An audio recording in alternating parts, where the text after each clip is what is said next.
हिंदू आहत हैं, सनातनी परेशान हैं, मसला बहुत बड़ा है और आप लोग उस पर लीपापोती करने पर लगे हैं। यह आरोप विपक्ष का है। देखिए, पहली बात मैं कहूं, जो भी अयोध्या में हुआ है वो सिर्फ दुखद नहीं है, कष्टकारक नहीं है, हर हिंदू के हृदय को पीड़ा देने वाला है। और करोड़ों हिंदू उससे आहत हैं और लाखों कार सेवक जिन्होंने अपने जीवन की बाजी लगाई थी, प्राणों की बाजी लगाई थी, वो भी, मैं भी एक बालक के रूप में उस पूरी प्रक्रिया में शामिल रहा था। 9 अक्टूबर 1984 जब पहली रैली हुई लखनऊ के बेगम हसन पार्क में, जिस समय ताला नहीं खुला था, मुझे याद है नारा यह था, लोकतंत्र की देखो शान, बंदी बने हुए भगवान।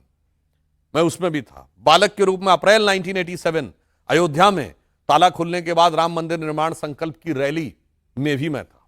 9 नवंबर 1989 जिस दिन शिलान्यास हुआ, उस दिन हॉस्टल में मैंने भी शिलान्यास करवाया था। वैसे इसके बाद बता दूं, जो लोग कहते हैं ना कि वो मंडल के बदले में मंदिर आया था, तो मैं बता रहा हूं 84 से लेकर 89 तक सब कुछ आ जा रहा था। ये बाद में थ्योरी दी जाती। 4 अप्रैल 1991 को दिल्ली में विश्व हिंदू परिषद की बहुत बड़ी रैली हुई थी।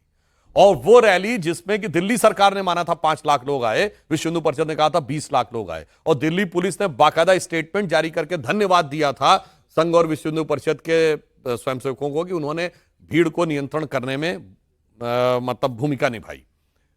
मगर उसके बाद जो कुछ हुआ है तो वो बहुत कष्ट देने वाला है, जिसे मैं कहना चाहूंगा कि उस जमाने में हम लोग एक नारा लगाते थे कि जिस हिंदू का खून न खौला, खून नहीं वो पानी है। अयोध्या में जब गोलियां चली थी उसके बाद, और जन्मभूमि के काम ना आए वो बेकार जवानी है। तो मैं याद दिलाना चाहता हूं, आज हमारे दिल की आवाज क्या है कि हर हिंदू का हृदय है टूटा, आज आंख में पानी है, लेकिन हर दोषी को सजा मिलेगी जिसने की बेईमानी।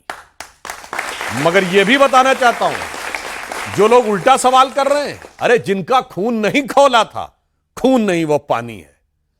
और आज भक्ति का स्वांग रचाते, वो भक्ति नहीं शैतानी है। लेकिन आज तो खून भी खौल रहा है, सवाल भी पूछे जा रहे हैं, और इस सवाल पूछने का मौका भी तो आप ही लोगों ने दिया है ना। अगर चढ़ावा चोरी हुई है और विपक्ष आपसे सवाल पूछे कि चढ़ावा चोरी क्यों हो, या अखिलेश यादव बार बार कहें कि सनातनी सबसे ज्यादा परेशान है, सनातनी सबसे ज्यादा दुखी है, तो उनके सवालों से परेशान क्यों है? दोनों बातों का जवाब देता हूं, अभी स्पष्ट हो जाएगा कौन परेशान है। देखिए, पहला इसका एक लीगल पक्ष है। श्री राम जन्मभूमि न्यास एक ट्रस्ट है और ट्रस्ट भी सुप्रीम कोर्ट के निर्देश पे बना है। तो जो ट्रस्ट से रिलेटेड लॉ हैं उनको फॉलो करना आपके लिए 2 कारणों से आवश्यक है। नंबर 1, कोई भी कदम आप उठाएं तो ऐसा होना चाहिए, मजबूत कानूनी कदम होना चाहिए, सुप्रीम कोर्ट तक जाके ना कटे।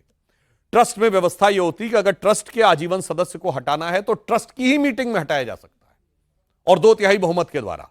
सरकार सीधे ट्रस्ट में हस्तक्षेप नहीं कर सकती है।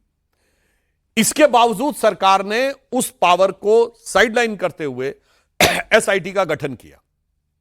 अगला प्रश्न आता, और मैं कहना चाहता हूं, सिर्फ 2 महीने पहले यही तो लोग थे जब कुछ एनजीओ और ट्रस्ट को सरकार ने एफसीआरए का नोटिस दिया था, फॉरेन कंट्रीब्यूशन रेगुलेशन एक्ट, कि बाहर से जो विदेश में पैसा आ रहा सिर्फ उसका डिटेल तो दे दो। तो यही लोग कूद कूद कर इसी क्लॉज का आधार मानकर, अरे ट्रस्ट तो प्राइवेट संस्था है, ट्रस्ट तो स्वायत्तशासी है, वो तो नियम ही नहीं है, सरकार कैसे पूछ सकती है।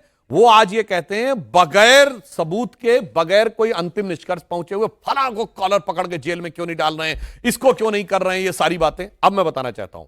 इसीलिए सरकार ने क्या किया, एसआईटी आई, अभी कंप्लीट रिपोर्ट नहीं आई है, प्रिलिमिनरी रिपोर्ट आई और उसके आधार पर जो लोग लगे उनको गिरफ्तार किया गया। अब आइए नेक्स्ट चीज, चंपत राय जी और अनिल मिश्रा जी का इस्तीफा as per rule, as per law वो ट्रस्ट की बैठक में ही हो सकता था, वो किया गया।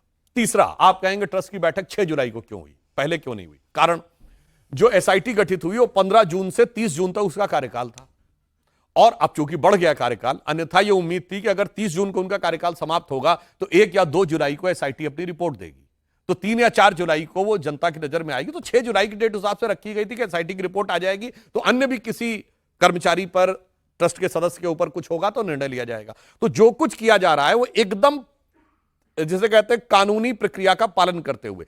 हम ये नहीं कि मजाक बनाना है कि 50 लोगों का नाम डाल दो और पता चला पहली हियरिंग में 40 बाहर हो गए। दूसरा, यह बहुत भावनात्मक मुद्दा है, यह कोई सामान्य चोरी का मुद्दा नहीं है कि आप कहें बगैर कोई प्राइमरी एविडेंस आए किसी का भी नाम डाल दो, उसके लिए कितना बड़ा कलंक है। यानी जिस व्यक्ति के ऊपर कोई तो साक्ष्य आए अगर कोई भी साक्ष्य नहीं, आप करें इसका भी नाम डाल दो, उसका भी नाम डाल दो। और फिर मैं दूसरी बात कहना चाहता हूं, वक्फ बोर्ड भी तो एक ट्रस्ट है, जाके कोई चेक कर ले।